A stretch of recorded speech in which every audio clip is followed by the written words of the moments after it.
সংবাদ সবাইকে স্বাগত জানাচ্ছি। আমি ফিরোজ তোহা। শুরুতেই সংবাদ শিরোনাম। শুরুতেই জানাবো এই মুহূর্তে হাতে পাওয়া সর্বশেষ গুরুত্বপূর্ণ আপডেট সংবাদ। বর্তমান সরকার অন্যের দ্বারা নিয়ন্ত্রিত বলে মন্তব্য করেছেন লিবারেল ডেমোক্রেটিক পার্টির চেয়ারম্যান কর্নেল অলি আহমেদ বীর বিক্রম।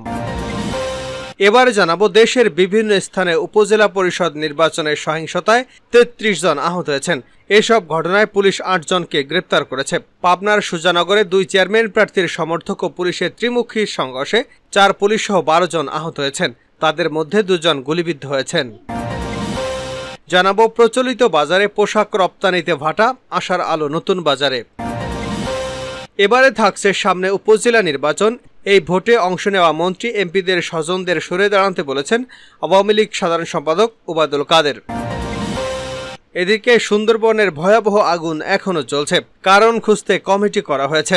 সুন্দরবনের পূর্বাংশে লাগা আগুন এর মধ্যে পুড়ে গেছে অনেক কিছু। গতকাল শনিবার আগুন লাগার বিষয়টি নজরে আসার পর দুপুর থেকে বন বিভাগ, স্থানীয় স্বেচ্ছাসেবক এবং বাসিন্দারা মিলে আগুন নিয়ন্ত্রণে কাজ শুরু করেন। এবং সর্বশেষ জানাবো আন্তর্জাতিক সংবাদ। যুদ্ধ বন্ধ ছাড়া ইসরায়েলের সঙ্গে কোনো চুক্তি হবে না। গাজায় টানা ৭ মাস ধরে চলা নির্বিচার হামলায় স্বাস্থ্য ব্যবস্থা ইতিমধ্যেই ভেঙে পড়েছে। এর সঙ্গে অবরুদ্ধ এই ভূখণ্ডটিতে দেখা দিয়েছে তীব্র মানবিক সংকট। এমন অবস্থায় গাজায় যুদ্ধবিরতি নিশ্চিত করতে সর্বাত্মক চেষ্টা চলছে। তবে ফিলিস্তিনি স্বাধীনতাকামী সশস্ত্র গোষ্ঠী হামাস বলছে গাজায় যুদ্ধ বন্ধ ছাড়া কোনো ধরনের যুদ্ধবিরতিতে তারা রাজি হবে না। এতক্ষণ শিরোনাম শুনছিলেন, এবার বিস্তারিত। প্রিয় দর্শক, আপনি যদি এই চ্যানেলে নতুন হয়ে থাকেন, ভিডিওটি দেখতে দেখতে চ্যানেলটি সাবস্ক্রাইব করে আমাদের সঙ্গেই থাকুন। আর এই ভিডিও সম্পর্কে আপনি আপনার মূল্যবান মতামতটি কমেন্ট বক্সে জানিয়ে দিন। আর হ্যাঁ প্রিয় দর্শক, জানিয়ে দিন ভিডিওটি কোথা থেকে দেখছেন। বর্তমান সরকার অন্যের দ্বারা নিয়ন্ত্রিত, কর্নেল অলি। বর্তমান সরকার অন্যের দ্বারা নিয়ন্ত্রিত বলে মন্তব্য করেছেন liberal Democratic party LDP chairman colonel অলি আহমেদ বীর বিক্রম। শনিবার দলের কেন্দ্রীয় কার্যালয়ে এলডিপি আয়োজিত এক আলোচনা সভায় তিনি এমন মন্তব্য করেন। অলি আহমেদ বলেন, জাতীয় পার্টির চেয়ারম্যান জিএম কাদের স্বীকার করেছেন তিনি বিদেশি শক্তি এবং আওয়ামী লীগকে ক্ষমতায় রাখতে কাজ করেছেন। এখন দেখা যাচ্ছে এ সরকার বিদেশিদের উপর নির্ভরশীল। বিশেষ করে ২০০৮ থেকে ভারত সরকারের প্রত্যক্ষ এবং পরোক্ষভাবে কাজ করেছে। দেশ স্বাধীন হলেও বর্তমান সরকার স্বাধীন নয়, বর্তমান সরকার অন্য দ্বারা নিয়ন্ত্রিত। তিনি বলেন, পত্রিকায় দেখলাম শুধু ঢাকায় দৈনিক ৫০০ জন মানুষ কুকুর বিড়ালের কামড়ে আক্রান্ত হচ্ছে, ভ্যাকসিন নেই। ডলার সংকটের কারণে নিত্য প্রয়োজনীয় ওষুধপত্র পাওয়া যাচ্ছে না। প্রতিনিয়তই জনগণ সড়ক দুর্ঘটনায় পতিত হচ্ছে। দুঃখের বিষয়, সিটি কর্পোরেশনের ময়লার গাড়ি চাপায় মানুষ মারা যাচ্ছে। শেয়ার মার্কেটে পুনরায় বিশৃঙ্খলা সৃষ্টি হয়েছে। শেয়ার মার্কেটে দরবেশরা ইচ্ছামতো লুটপাট করছে। তিনি আরো বলেন, ব্যাংকের টাকা জনগণের নামে লুটপাট করছে, ঋণের টাকা ফেরত দিচ্ছে না।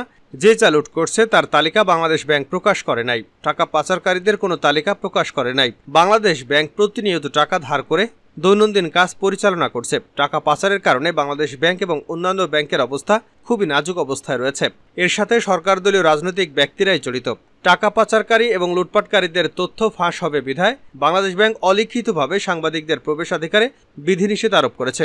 টাকা পাচারকারী এবং ব্যাংক লুটপাটকারীদের ৯০% বিদেশে ঘরবাড়ি রয়েছে। অলি আহমেদ বলেন, আইটিএ বাংলাদেশের বিরুদ্ধে আন্তর্জাতিক চুক্তি লঙ্ঘনের অভিযোগ এনেছে।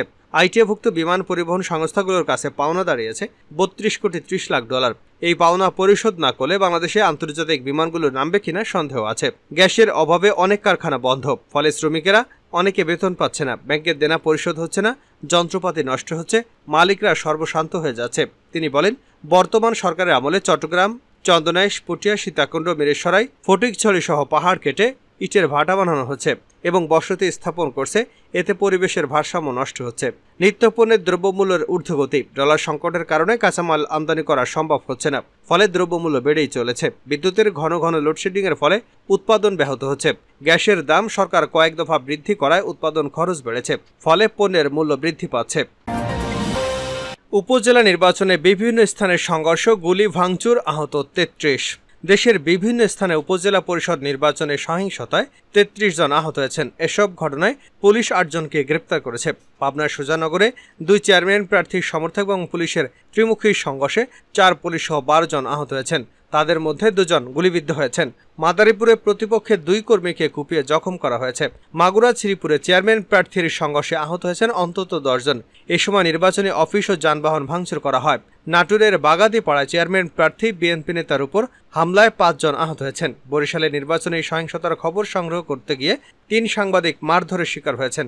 এছাড়া পিরোজপুরের বিরামপুর এবং গাজীপুরের কালীগঞ্জে সহিংসতায় 1 জন আহত এবং প্রতিপক্ষের পোস্টার ছেঁড়া, প্রচারে বাধা এবং নেতাকর্মীদের হুমকি ধামকির অভিযোগ পাওয়া গেছে।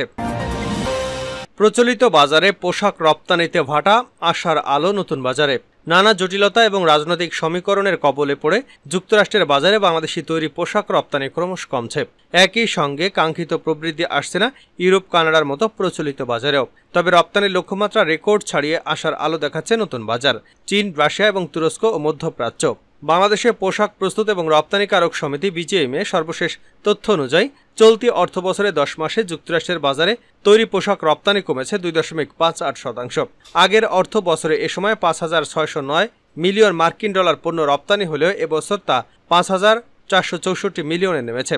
অথচ যুক্তরাষ্ট্রকে ধরা হয় বাংলাদেশের তৈরি পোশাকের অন্যতম বাজার। তার পাশাপাশি ইউরোপ এবং কানাডার মতো প্রচলিত বাজারেও কাঙ্ক্ষিত প্রবৃদ্ধি মিলছে না। এ সময় ইউরোপে পোশাক রপ্তানি বেড়েছে মাত্র 2.27% এবং কানাডায় বেড়েছে 1.88%, যা গার্মেন্টস শিল্পের লক্ষ্যমাত্রা অর্জনে বাংলাদেশকে পিছিয়ে রাখছে।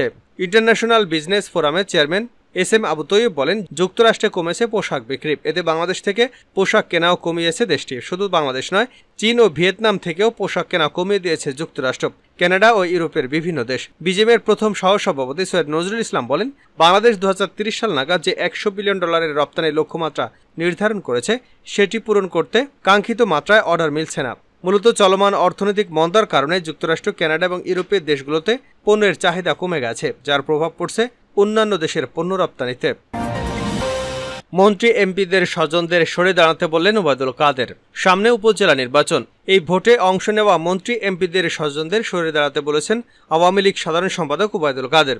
শনিবার সন্ধ্যায় গণভবনে শেখ হাসিনার সভাপতিত্বে আওয়ামী লীগের সংসদীয় মনোনয়ন বোর্ডের সভায় অনুষ্ঠিত হয়। সভা শেষে সংবাদ সম্মেলন করেন ওবায়দুল কাদের। তিনি জানান, মন্ত্রী এমপিদের স্বজনরা যারা এখন উপজেলা ভোটে আছেন তারা সরে দাঁড়াবেন। উপজেলা নির্বাচনে বিএনপি নেতাকর্মীদের অংশগ্রহণ নিয়ে ওবায়দুল কাদের বলেন, বিএনপি নেতাকর্মীদের বহিষ্কার করা হচ্ছে, কিন্তু বাস্তবে সেটা হলো বিএনপি নেতাদের কথা তাদের উপজেলা পর্যায়ের কেউ শুনছে না। কাজেই অন্তঃশাসন বক্তব্য বা সিদ্ধান্ত নিয়ে কোনো লাভ নেই। বৈঠকে জেলা আওয়ামী লীগের সদস্য নায়েব আলী জোয়ারদারকে ঝিনাইদহ 1 আসনের উপনির্বাচনের জন্য নৌকা মার্কায় মনোনয়ন দেওয়া হয়। আসনটিতে দলের মনোনয়ন পেতে ফরম সংগ্রহ করেছিলেন দলের 25 নেতা। এ বিষয়ে ওবায়দুল কাদের বলেন, আওয়ামী লীগের মনোনয়ন বোর্ডের সর্বসম্মতিক্রমে নায়েব আলী জোয়ারদারকে মনোনয়নপত্র দেওয়ার সিদ্ধান্ত নিয়েছে। সর্বশেষ জানাবো আন্তর্জাতিক সংবাদ। যুদ্ধ বন্ধ ছাড়া ইসরায়েলের সঙ্গে কোনো চুক্তি হবে না হামাস।